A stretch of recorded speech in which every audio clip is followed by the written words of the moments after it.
Hello everyone again. In this session, we're going to talk about the tokenomics of the internet computer, which are appearing in the Sodium network. The token everyone is talking about is ICP, which was previously called DFN. ICP is primarily a governance token that can be used in the management of the blockchain network created by the Internet Computer Protocol, which is where the letters come from. When the network launches, there will be just over 469 million of these tokens in existence. They are distributed among four main cohorts. The first cohort is 500 plus financial contributors, which are made up of those participating in the February 2017 seed round and the later 2018 strategic and pre-sale fundraisers. The pre-sale price, summer 2018, was 4 Swiss francs and 17 cents, or about $4.50. Of course, many things have moved forward since 2018. The second cohort is the 150 plus team contributors, made up of the 120 current full-time team members and others who have contributed over time. The third is 50,000 plus airdrop participants who participated in the airdrop we ran in 2018 and successfully passed KYC. And finally, there's the Definity Foundation itself, which holds tokens in an endowment that it uses to fund operations. But what role do ICP tokens play within the broader token ecosystem on the internet computer, and how might they be used? The internet computer actually has two native tokens, ICP and also cycles, which are used as fuel for computation. Additionally, every canister can create its own token if it wishes, which shares its identity. A canister can hold balances of any token and can send tokens to other canisters as part of function calls. On the internet computer, tokens can be used for anything, from loyalty rewards through payments, the securitization of assets, and the governance of open internet services. Let's look at how ICP tokens, in particular, can be used in more detail. You can do two things with ICP tokens. Firstly, by locking them inside the network nervous system, the algorithmic in-protocol governance system that manages the network, you can create neurons, which can vote on proposals and earn voting rewards, also paid in ICP. Secondly, you can transform ICP tokens into cycles, a kind of stablecoin used as fuel for computation by canisters. When you create a neuron, its voting power, and the rewards you receive from the network nervous system when your neuron votes, start off by being proportional to the number of ICP tokens you locked inside. So for example, all things being equal, a neuron that locks up 200 tokens will have twice the voting power and receive twice the rewards for voting as a neuron that locks up 100 tokens. Depending on your neuron's configuration, a maximum voting reward is available each month. The network nervous system tracks the proportion of votes your neuron participates in and pays you a pro rata share of that maximum reward. Luckily, you can configure your neuron to mostly vote automatically by following other neurons you trust, so it's possible to receive the maximum available reward without doing too much work. Some other factors affect your neuron's voting power too, and the rewards you receive. A neuron behaves a bit like a time deposit bank account, where you can ask to withdraw your money at any time, but it is always given to you after a delay. Essentially, to withdraw ICP tokens locked inside one of your neurons, you must dissolve it. Dissolving takes time, but you can start and stop the process of dissolving a neuron whenever you like. The minimum time remaining before a neuron can completely dissolve and release its locked tokens is known as the dissolve delay, and this falls while a neuron is being dissolved. The dissolve delay is configurable by a dial in your neuron's online management interface. The longer the dissolve delay you set, the greater your neuron's voting power and the greater the voting rewards you will receive, because this encourages you to vote with a longer-term view on driving the success of the network. You can increase the dissolve delay anytime you like. However, the dissolve delay can only be reduced by putting the neuron into dissolve mode. You can think of this being similar to a kitchen timer, where the dial can be twisted clockwise to increase the countdown, but the countdown can only occur through the passage of time. In order for your neuron to participate in voting, the current dissolve delay must be set at between 6 months and 8 years. Personally, I plan to twist all my dissolve dials right the way around to 8 years to maximize my voting power and rewards, as this is a long-term project. The final way neurons increase their voting power and voting rewards is by growing older. The age of a neuron is the time that has elapsed since it was last placed in dissolve mode. Financial contributors to the Internet Computer Project will receive their ICP tokens locked in neurons that have a generous pre-existing age, and will be able to choose between quickly dissolving their neurons to obtain their ICP tokens or configuring longer dissolve periods so they can participate in voting and earn rewards. The network nervous system's payment of voting rewards to neuron holders is inflationary. But let's look at the other way ICP tokens can be used. The other use for ICP tokens is that you can convert them into cycles. The conversion of ICP tokens to cycles occurs at a variable rate, which is constantly configured by the network nervous system in response to external markets, such that burning approximately 1 Swiss francs worth of ICP, which is about the same as $1, will always create 1 trillion cycles, which we refer to as a T. Software canisters that live on the Internet Computer blockchain must be charged with cycles, which are used to power computations and memory management, and are burned in the process.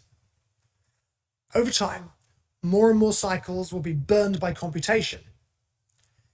Since cycles can only be created from ICP tokens, effectively over time, more and more ICP tokens will be burned by computation and disappear.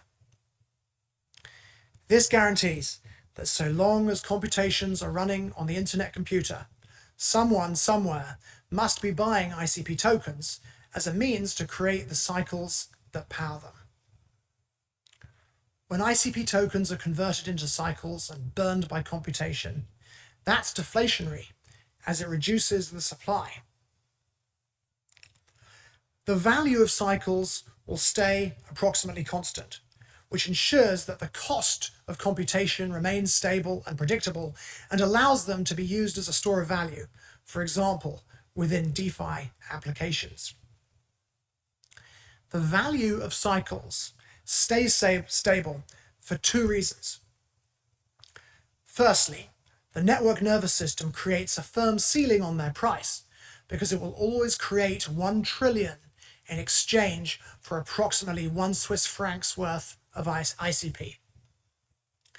Secondly, if there is ever a surplus of cycles on financial exchanges, say, and the price there falls, users will then purchase those cheaper surplus cycles for use as fuel, leading to them all eventually being burned by computation, such that future cycles will have to be created by converting ICP, which returns the price to its usual ceiling.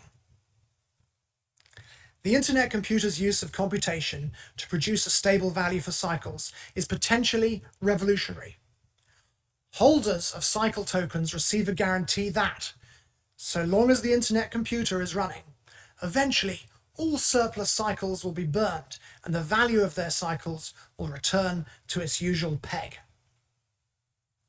This works in stark contrast to the stable coins of today, where such tokens are either collateralized by assets held in trust by custodians acting as issuers and redeemers, or their values are stabilized using elaborate schemes that depend on assumptions about the volatility of crypto assets held as collateral, which in both cases makes them difficult to trust. The power of cycles underscores that the internet computer stands ready to facilitate DeFi just as much as it will help developers create the hyperscale internet services of tomorrow. The last thing I want to mention is open internet services and their governance tokens.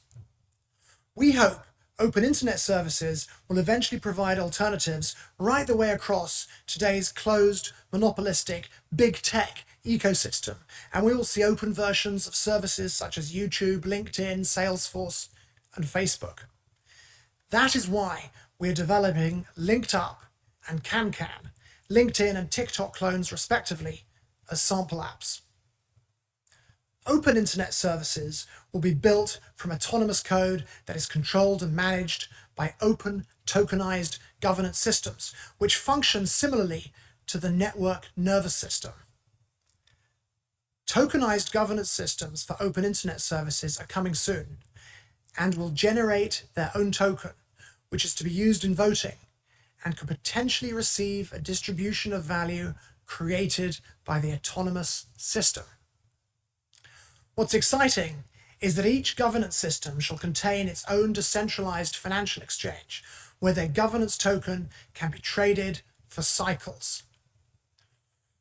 With this financing mechanism, we hope that talented teams of developers and entrepreneurs all around the world will find ways of extending the fabric of the internet by creating a new breed of open internet services. Thanks again, and bye for now.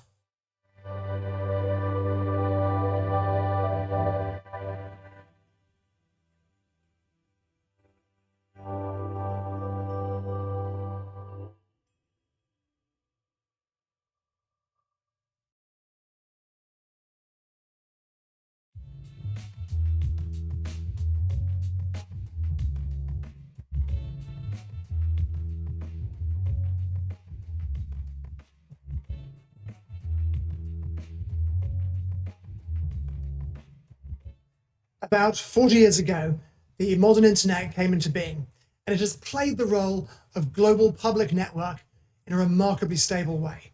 We still use the TCP/IP protocols to connect anything and everything. However, if we want to build a website, internet service, enterprise system, or other system connected to the internet, we need to use this proprietary legacy stack.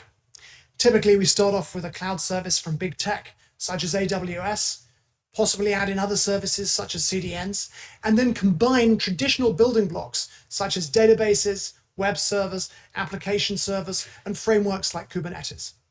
The problem is that the complexity overhead is enormous. And we build these big Rube Goldberg machines that are insecure by default. So we have to protect them with things like firewalls. But if just one of those components is misconfigured or gets out of date, or we write some bad code, hackers can hop the firewall and create havoc. On top of that, it's all too easy to get locked into the components we're using, and the thousands of vendors involved in the legacy stack play captive customer games.